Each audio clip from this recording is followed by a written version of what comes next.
आता बातमी येते उद्यापासून होणाऱ्या बदलांची। येत्या एप्रिल पासून तुमच्या पगाराच्या रचनेत मोठा बदल होणार आहे।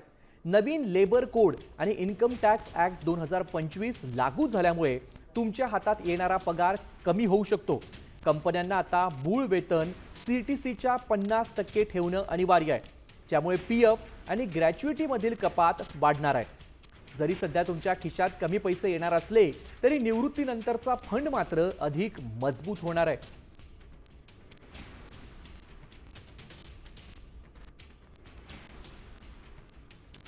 मूळ वेतन सीटीसीच्या 50% अनिवार्य असणं आता बंधनकारक आहे।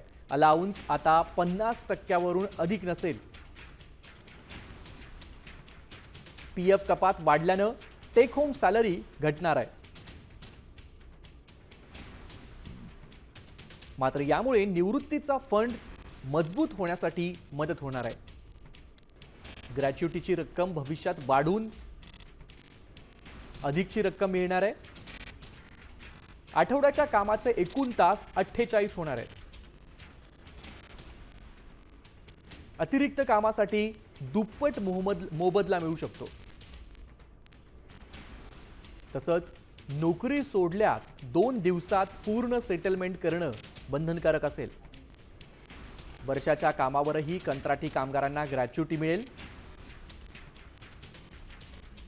ओल्ड टॅक्स रिजिममध्ये टॅक्स लायबिलिटी वाढणार आहे।